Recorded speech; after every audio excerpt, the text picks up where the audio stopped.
2024 का आज पहला दिन है और आज ही के दिन इसरो को बड़ी कामयाबी मिली है। इसरो ने अब से कुछ देर पहले एक्सरे पोलरिमीटर नाम के सैटेलाइट को लॉन्च कर दिया है।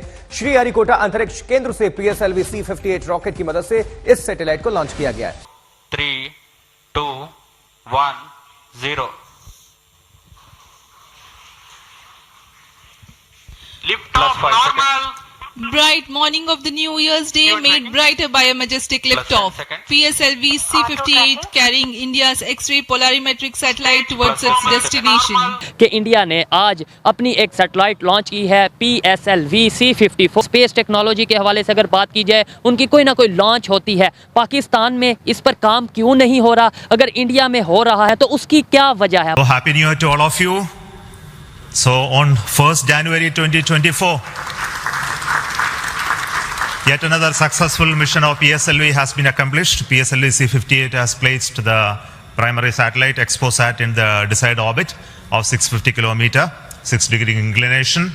ठीक है, नो डाउट पाकिस्तान में ये वैसे हमारा ना इस डायलॉग से थोड़ा मजाक भी बन जाता है जब इंटरनेशनल लेवल पे लोग देखते हैं ये बात कि हर पाकिस्तानी ये कहता है पाकिस्तान में टैलेंट बहुत है लेकिन नजर कम आता है। आपने देखे हुए हैं सर्वे कि ये इससे बखूबी आप आगाह हैं, अपने देखने वालों को भी हमने बताया 3 गुना ज्यादा पाकिस्तानी इस साल मुल्क छोड़ के जा रहे हैं। और जो एक उम्मीद का जो हमेशा दामन थामे रहने वाले लोग हैं, उनसे भी अगर हम बात करें तो अब उनके पास ज्यादा उम्मीद अफजा कोई बात है नहीं, हौसला अफजा बात कोई है नहीं। तो इंडिया का जो अचीवमेंट है मेरा ख्याल है सबसे बड़ी है कि वो जो साइंटिफिक कम्युनिटी थी जिन्होंने स्पेस पे काम किया, उनकी एक स्पेशलाइजेशन एक्सपेंशन हो गया, जिन्होंने आज इंडिया को इस मुकाम पे पहुंचा दिया, जो कि एक प्रेज करने की बात है। ग्राफिक्स का कमाल है, पाकिस्तान तो मानता ही नहीं है ना इस चीज को।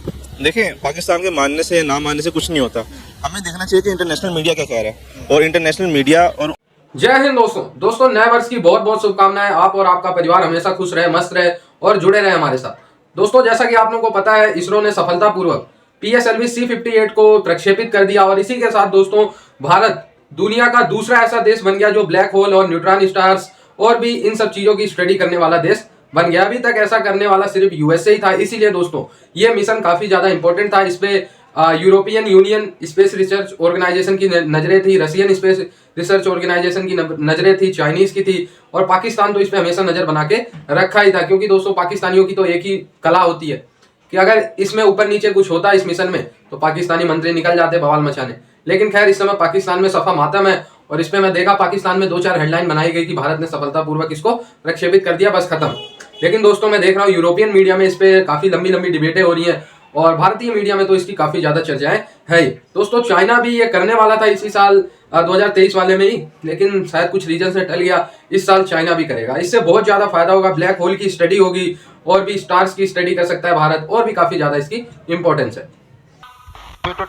जी हाँ, इस वर्ष का प्रथम प्रमोशन श्रीहरिकोटा के प्रथम प्रमोशन मंच से PSLV C-58 का हमने सफलतापूर्ण उत्थापन देखा कि इंडिया ने आज PSLV के नाम से एक सैटेलाइट लॉन्च की है। और ये आज की बात नहीं है, मतलब कभी वो अपना प्राइवेट कंपनी के तौर पे भी सैटेलाइट लॉन्च कर रहे हैं, कभी वो किसी के बायलैटरल तरीके से मतलब दूसरे कंट्री के साथ बायलैटरल रिलेशन के साथ, अभी जैसे रिसेंटली उन्होंने भूटान के साथ मिलकर किया। पाकिस्तान की अगर बात की जाए टेक्नोलॉजी की, स्पेस टेक्नोलॉजी की अगर बात की जाए, हम कहां पे स्टैंड कर रहे हैं? लेकिन हाफिज साहब कब करेंगे वो? 2028 में करेंगे वो प्रोग्राम? आप हैं सबसे ज्यादा जाहिल, आप हैं। आपका हर मौलवी जाहिल है जो आपको सब रोजाना जुमे के खुतबे लीड करता है, आपकी मस्जिदों में सारा दिन सियासी तकरीरें करता है। पूछा जाए तो वो 2 लफ्ज ना उर्दू के जानता है ना इंग्लिश के जानता है। और यार को खुदा दा खौफ करो, तुसी को बचो, कुछ तरक्की वाले पासे जाओ। मैं आज शॉक्ड और मैं देख रहा था कि इस वक्त मैंडेटोरी कर दिया है उन्होंने भारत की इंडियन इंस्टीट्यूट ऑफ टेक्नोलॉजी में आर्टिफिशियल इंटेलिजेंस और डाटा की कंप्यूटर डाटा की तालीम के बारे में। It's mandatory regardless of what you want to become. You have to study artificial intelligence and how the computer data system works. इस तरह की सैटेलाइट क्या पाकिस्तान के लिए खतरा साबित हो सकती है? नहीं, बिल्कुल भी नहीं। क्योंकि मेरी बात सुने, इंडिया को इतना कुछ करने के लिए हमारे लिए जरूरत नहीं है। हमारा किसको नहीं पता, ऑलरेडी हम एक्सपोज हैं, इससे ज़्यादा क्या एक्सपोज होंगे कि आप मिलिट्री स्पेस बना के यानी कि हमारे पे नज़र रखें। क्या जाना है, किसको नहीं पता पाकिस्तान का जो अल्लाह माफ़ करे डिफ़ाल्टर होते होते बचा है, जो हालात पाकिस्तान के चल रहे हैं इस पर नज़र रखना मेरा नहीं ख्याल बनता। अगर सिर्फ हमारे लिए इतना खर्चा कर रहे हैं तो मैं कहूँगा ना करो, छोड़ो यार, क्या कर रहे हो। हाँ, चाइना का कहा जाए तो हाँ वो एक ताकत अच्छी है, उसके पास सारा कुछ है, उस पर रख सकते हो। पाकिस्तान पर रखने के लिए आपके पास कोई ऐसी वजाहत नहीं है। पाकिस्तान की देखें इसमें बात की जाए तो अगर आप टैलेंट के हिसाब से देखें ना तो ऐसी बात नहीं है कि पाकिस्तान में टैलेंट नहीं है, हर चीज़ जो है यहाँ पे मौजूद है। लेकिन बात वहीं पे आती है कि इंडिया ने जितना अपनी एजुकेशन में इन्वेस्ट किया है ना, पाकिस्तान ने आज तक कभी भी नहीं किया। ठीक है, साथ साथ ज़रा गपशप होगी ना कि हमने डिफेंस में बहुत ज़्यादा इन्वेस्ट करते हैं, इस बात में तो कोई शक नहीं है। इस बात में डिफेंस बजट बहुत ज़्यादा, बिल्कुल इस चीज़ में कोई शक नहीं है कि हमारा डिफेंस बजट बहुत ज़्यादा है, लेकिन वो डिफेंस बजट जिस तरफ जाता है वो तो मतलब हम सब जानते ही हैं। अच्छा, मुझे ये बताएं कि हमें लेट्स सपोज डिफेंस बजट हम ज़्यादा रखते किसकी वजह से, हमें ख़तरा है किससे? ख़तरा हमें जो है वो दिखाया एक तरीके से, हमारे ज़हनों में डाला जाता है कि जी ख़तरा हमें इंडिया से है, गैर मुल्की ताकतों से है। इंडिया मतलब इर्द-गिर्द के हवाले से बात की जाए, बॉर्डर्स के हवाले से बात की जाए, इंडिया का ही आता है, मतलब कि हमारे इंडिया से खतरा है। अगर इंडिया से लेट्स सपोज खतरा है तो उनकी टेक्नोलॉजी को अगर हम देखें, आए दिन कोई ना कोई सैटेलाइट, आए ना कोई मतलब डिफेंस के हवाले से वो टेक्नोलॉजी को लॉन्च करते रहते हैं। और पाकिस्तान की डिफेंस की टेक्नोलॉजी देखी जाए या ओवरऑल अगर स्पेस टेक्नोलॉजी देखी जाए, क्या आप समझते हैं कि हम जो दिखाते हैं क्या वाकई हम कम्पीट भी कर पाएंगे?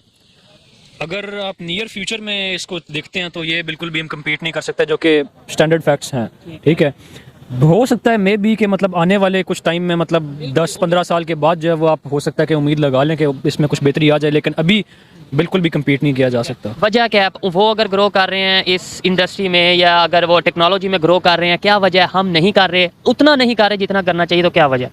उसकी प्राइमरी वजह ये है कि हमारी एजुकेशन में बिल्कुल भी इन्वेस्टमेंट नहीं है। एजुकेशन बजट हमारा ना होने के बराबर है। जितना इंडिया का एजुकेशन बजट है ना, वो हमारे कहने को हम डिफेंस बजट में सबसे ज़्यादा इन्वेस्ट करते हैं, उनका एजुकेशन बजट जो है वो हमारे डिफेंस बजट से भी ज़्यादा है। तो आप उससे अंदाज़ा लगा सकते हैं कि वो किस लेवल पे हैं। दूसरी चीज़ ये है कि वो प्राइवेट सेक्टर को भी उतना ही इन्वॉल्व रखते हैं जितना कि वो पब्लिक सेक्टर को इन्वॉल्व रखते हैं। उन पे अननेसेसरी रिस्ट्रिक्शंस नहीं है जिस तरह पाकिस्तान में। पाकिस्तान में आपके डिफेंस कॉन्ट्रैक्टर्स जितने भी हैं वो एक तो गवर्नमेंट सेक्टर के हैं, उसके अलावा कोई कंपटीटर है ही नहीं। अगर कोई कंपटीटर आने की कोशिश करे तो उसका कोई जो है ना वो निकाल देते हैं उसको कंपटीशन से। या उसको बताऊं, रिसेंटली उन्होंने एक सैटेलाइट लॉन्च की थी विक्रम के नाम से, ठीक है, तो वो एक प्राइवेट कंपनी ने लॉन्च किया। एक हैरत वाली बात यह है कि वो काम जो स्काई रूट एक कंपनी का नाम था उन्होंने लॉन्च किया, जो हमारी गवर्नमेंट लेवल पे जो ऑर्गेनाइजेशंस हैं, जो कंपनीज हैं, वो काम नहीं, पब्लिक सेक्टर नहीं काम कर पा रहे, वो उनके प्राइवेट सेक्टर कर रहे हैं। मतलब हम कंपटीशन एक तरफ दिखाते हैं इंडिया के साथ है, रियलिटी पे बात कर रहे हैं। एक तरफ हम कहते हैं कि इंडिया के साथ मुकाबला, दूसरी तरफ अगर हम रियलिटी देखते हैं तो हमें शर्मिंदगी का सामना करना पड़ता है। बिल्कुल ऐसे ही है। देखें, हमारे पास जितनी भी क्या कहते हैं टेक्नोलॉजी है ना, वो चलो हम कह देते हैं कि भाई चाइना से आई है, कुछ उसमें से हमने खुद भी डेवलप की हुई है, लेकिन मेजरली जो है वो क्या कहते हैं टेक्नोलॉजी शेयरिंग या चाइना से ले ली या टेक्नोलॉजी ट्रांसफ़र के थ्रू बाकी मुल्कों से ले लिया, वो सब अपनी जगह पे स्टैंड करता है। लेकिन मेजर प्रॉब्लम ये है कि हमारा जो यहाँ पे सरकारी सिस्टम का आपको पता होगा, तो सरकारी सिस्टम में जितना स्लो काम होता है ये आप सब जानते ही हैं। आपको नहीं लगता फोकस ही नहीं इस साइड पे, हमारा जो एक होता है ना टारगेट विजन, वही इस साइड पे नहीं है कि यार हमने जाना किस साइड को है, या हमारी जो प्रायोरिटीज हैं वही कुछ और हैं। हमारी प्रायोरिटीज अभी भी आज भी शायद ये है, रोटी कपड़ा मकान है, या फिर डॉलर महंगा होना, पेट्रोल का महंगा होना। हमारा जो माइंड सेट है उस साइड पे है, टेक्नोलॉजी की तरफ, इनोवेशन की तरफ हमारा माइंड जा ही नहीं पा रहा।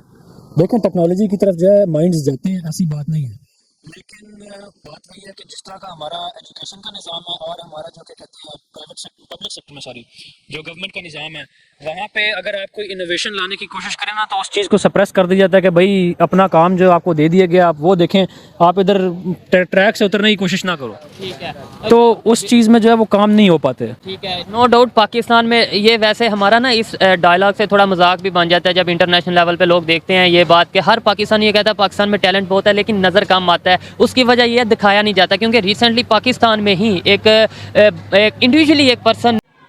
तो दोस्तों, इसरो की ये सफलता लगातार बढ़ती ही जाए और इसीलिए इसरो ने इतना खास दिन चुना कि 1 जनवरी 2024। अगर साल का शुरुआती इतना जबरदस्त हुआ है तो साल पूरा कैसे बीतेगा आप लोग सोच ही सकते हैं। 2023 में हमने हिस्ट्री बनाई, आदित्य L1 और चंद्रयान 3 मिशन को हमने सफलतापूर्वक इसरो द्वारा स्थापित करते हुए देखा। तो अब 2024 की शुरुआत भी कुछ ऐसी ही हिस्ट्री बनने के साथ हुई।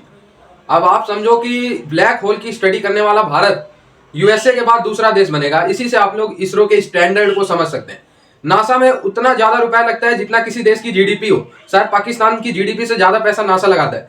लेकिन इसरो इतने कम खर्च में इतनी ज्यादा अचीवमेंट करने वाला, मतलब ट्रू टैलेंट, अगर आपको ट्रू टैलेंट किसी स्पेस रिसर्च ऑर्गेनाइजेशन में दिखता है तो आप सिर्फ और सिर्फ इसरो को ही कंसीडर कर सकते हैं। हाँ, और भी जगह है लेकिन वहां मनी भी इक्वल फैक्टर रखता है, लेकिन इसरो में शायद मनी सेकेंडरी फैक्टर रखता है और इसरो के जो हमारे साइंटिस्ट हैं वो पहला फैक्टर रखते हैं। आप लोगों ने सुना होगा, अभी देखा भी होगा कि पाकिस्तानी एवरेज हर पाकिस्तानी कहता है कि पाकिस्तान में टैलेंट की कमी नहीं है, जज्बे की कमी नहीं है, लेकिन सामने नहीं लागते। तो भाई सामने आएगा भी नहीं, ठीक है। तुम्हारा टैलेंट मदरसे में है, मदरसे में जब 85% पाकिस्तानी यूथ मदरसे में पढ़ी लिखी है तो वहीं पे तुम्हारा टैलेंट मदरसे के हिसाब से पला बड़ा है। जब मदरसे में पढ़ाया जाता है पृथ्वी तो चपटी है और सूरज चंद्र तो अल्लाह ताला ने अपने हाथों से स्थापित किया है, उसको कोई छू ही नहीं सकता, उस पर कोई जा ही नहीं सकता। जब बचपन से लेकर 25 साल तक मदरसे में ये वाली भाषा रटोगे तो कोई टैलेंट डेवलप नहीं होगा। वो जिसे तुम टैलेंट समझते हो ना वो कुछ और है, और जो है उसी हिसाब से तुम बने हो। तो टैलेंट वैलेंट नहीं है कुछ जो बिना बात के कहते हैं हर पाकिस्तानी में टैलेंट बहुत है, बस वो आगे नहीं आता, ऐसे नहीं होता, वैसे नहीं होता, भूल जाओ। आई होप ये वीडियो आपको अच्छा लगा और जुड़े रहे ऐसी वीडियोस के लिए। तब तक के लिए धन्यवाद, जय हिंद।